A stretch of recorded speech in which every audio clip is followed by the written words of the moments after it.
మోహన్ బాబు గారిది కానీ మంచు మనోజ్ గారిది కానీ ఎంతవరకు వచ్చింది సార్ ఇప్పుడు ప్రజెంట్? వాళ్ళ ఫ్యామిలీ ఇష్యూ అది, వాళ్ళ ఫ్యామిలీ ఇష్యూ ఆల్రెడీ గొడవ అవుతుంది, సార్ట్ అవుట్ అవుతుంది త్వరలోనే. అదంతా కూడా ఇప్పటికైనా అన్నదం తండ్రి కొడుకులు ఒకటి కాకపోరు, అన్నదమ్ములు ఒకటి కాకపోరు.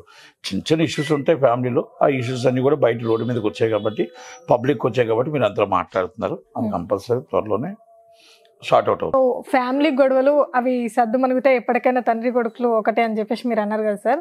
ఎక్కడి వరకు ఓకే, బట్ మీరు చూసారు ఇష్యూలోనే ఒక రిపోర్టర్ పైన జరిగిన అక్కడ జరిగిన దాడి అనాలా లేదంటే ఇంకేమనాలా, మేమనకంటే దాని గురించి మీరు విశ్లేషణ ఇచ్చిందే బెటర్ అనుకుంటాను. సో మోహన్ బాబు గారు రియాక్ట్ అయిన విధానాన్ని మీరేం చెప్తారు సార్? ఇప్పుడు ఒక ఆవేశంలో ఉన్నారు. ఓకే, ఒక కొడుకు నేను తలుపులు భద్ర కొట్టుకొని వచ్చారని ఒక ఫీలింగ్ అవ్వచ్చు, లేకపోతే మా కుటుంబం 50 సంవత్సరాల చరిత్ర ఉంది, నేను 50 సంవత్సరాలు అడుగు అడుగున అంచుగా పెంచుకుంటూ వచ్చాను, ఈ కుటుంబాన్ని చక్కగా మొత్తం ఈరోజు సెలబ్రేట్ అవ్వచ్చు, ఈరోజు ప్రపంచంలో ఒక మంచి నేమ్ తీసుకొని వచ్చాను అనేది ఒక ఫీలింగ్ అయింది. ఎందుకు నా కుటుంబం ఈరోజు నడి రోడ్డు మీద పడిపోయింది, నడి రోడ్డు మీద ఈరోజు 10 మంది మాట్లాడుకుంటున్నారు అని ఒక ఫీలింగ్ ఉండొచ్చు. ఆ ఫీలింగ్లో బిఫోర్ థింగ్ జరిగిన సిచ్యువేషన్ ఒక పని ఆమె అన్ని మొత్తం సింగ్ ఆపరేషన్ చేసే చేయడం అవ్వచ్చు. ఇవన్నీ సో మనీ ఎఫెక్ట్ ఆయన మీద పడింది. ఆయన మీద పడేటప్పటికి ఎప్పుడైతే ఆయన ముందు మైక్ పెట్టారో ఆ మైక్ పెట్టడం వల్ల కొంచెం ఆవేశంలో దాడి జరిగింది వాస్తవం. దాన్ని ఎవరో ఖండించాల్సిందే, ఖండించకుండా ఉండాల్సింది కాదు. ఆయన కూడా తప్పని ఒప్పుకున్నాడు, మనోజ్ గారు ఒప్పుకున్నారు, విష్ణు గారు ఒప్పుకున్నారు, అందరూ ఒప్పుకుంటున్నారు. అంటే ఇది దాడి జరిగింది అనుకోకుండా ఆవేశంలో జరిగిన దాడే తప్ప కావాలని చేసిన దాడి కాదు.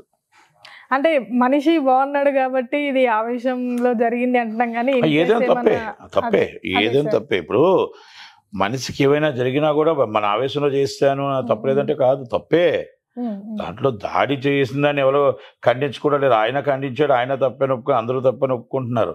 అనుకోకుండా అంటే సిచ్యువేషన్ ఏంటి అనేది మీకు చెప్తున్నాను తప్ప ఆ దాడిని ఎవరు సమర్థించట్లేదు. Okay sir, okay. అండ్ రీసెంట్గా మనం చూసాము అఫీషియల్గా మనోజ్ గారు జనసేన పార్టీలోకి వెళ్తున్నారు అని చెప్పేసి. సో దీని గురించి మీరేం కామెంట్ చేస్తారు? ఎవరైనా ఈ పార్టీకి వెళ్ళొచ్చు, ఆయన మన జనసేనకి వెళ్ళొచ్చు, వెళ్ళకపోవచ్చు, ఆయన ఇష్టం కదా అది. అంటే ఇన్ని రోజులు లేని నిర్ణయం హఠాత్తుగా ఒక ఓకే ఎప్పటి నుంచి ఆయన పొలిటికల్ గా వేద్దాం అనుకుంటున్నాడేమో తెలియదు, నాకు అంత అవగాహన లేదు, ఐడియా లేదు. మోనికా గారు వాళ్ళ సిస్టర్ ఇస్ ఆల్రెడీ టీడీపీలో ఉన్నారు, వాళ్ళ బొమ్మ నాగిరెడ్డి గారు ఇస్ ఆల్రెడీ రాజకీయ పార్టీ కనుక భార్యాభర్తలు ఇద్దరు కలిపి రాజకీయాల్లోకి వద్దాం అనుకుంటున్నారేమో, చెప్పలేం కదా. Okay sir. అండ్ ఇంకొకటి థింగ్ సార్, చాలా వరకు జరిగిన ఇష్యూలో ఎక్కువగా మోనికా అనే తన వల్లనే కొంచెం ఇంట్లో వాళ్ళకి ఇష్టం లేదు, సో చాలా రకాలుగా బయటకు వచ్చాయి, అంటే తనంటే అంత లైక్ లేదు, ఇష్టం లేదు, అందుకని ఇవన్నీ అని చెప్పేసి. సో ఇందులో ఎంతవరకు నిజం ఉంది సార్? కుటుంబ విషయాలు కాబట్టి దాంట్లో మనం కామెంట్ చేయకూడదు. ఓకే, సోదరులోనే ఇప్పుడు ఎవరైనా ఇప్పుడు మామ కాకపోదు, ఆమె అమ్మాయి కోడలు కాకపోదు, కొడుకు కాకపోదు, తండ్రి కాకపోదు, ఇవన్నీ స్టార్ట్లీ సెట్ అవుతాయి కనుక స్టార్ట్లీ వాళ్ళ కుటుంబం విషయాన్ని కాబట్టి అలాగా సెట్ చేసుకుంటారు. మనం కామెంట్ చేయడం కూడా కరెక్ట్ కాదు. Okay sir. కాకపోతే మీరు ఎప్పటి నుంచో ఇండస్ట్రీలో స్టార్టింగ్ నుంచి ఉన్నారు కాబట్టి, మోహన్ బాబు గారితో మీకు సన్నిహితంగా ఉన్నారు కాబట్టి, అంటే స్వభావం ఎలా ఉంటది మోహన్ బాబు గారిది మీరు చూసింది? అంటే ఇప్పుడు ఇంత కోపం రియాక్ట్ అయ్యారు కదా, సో మీరు చూసింది? చాలా మంచివాడు, ఎంత కోపమో అంత ప్రేమిస్తాడు, అంతే తప్ప ఎవరికైనా రూపాయి పెట్టేవాడే తప్ప, ఎంతకైనా ఆదరించేవాడే తప్ప, ఏ ప్రాబ్లం ఉంటే సాల్వ్ చేసేవాడే తప్ప ఇంకొకరి ప్రాబ్లం నా సాల్వ్ చేయండి అని చెప్పే పరిస్థితి ఏ రోజు రాలేదు ఆయనకి. ఆయన గురువు దాసనారాయణ గారు తప్ప ఎవరికి కూడా ఏ రోజు కూడా అందరూ 10 మందికి ఆయన పెద్ద దిగ్గా ఉన్నాడు.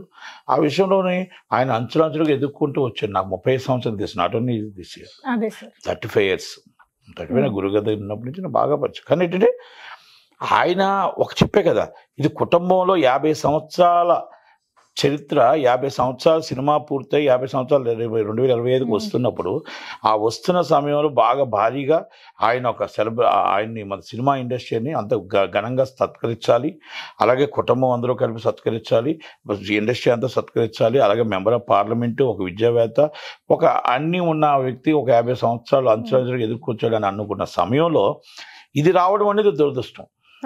ఇది రావడం దురదృష్టం. అది ఓకే, ఏది జరగనియండి, ఏది అవనండి, ఒక దిష్టి అనుకుందాం, ఒక దిష్టి అనుకుందాం, నరగోస అనుకుందాం, రేపు కంపల్సరీ 2025లో ఆయనకి ఘనంగా సత్కరించాలి.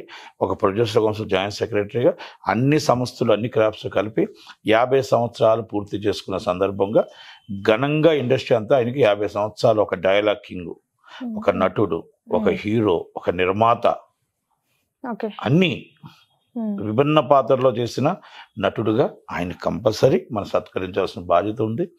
చిన్న చిన్న టీ కప్పుల తుఫాన్లు ఇలాంటివన్నీ కూడా అన్ని సర్దు మనుగుతాయి. షార్ట్లే సెట్ అవుతుందని నేను అనుకుంటున్నాను. Okay sir.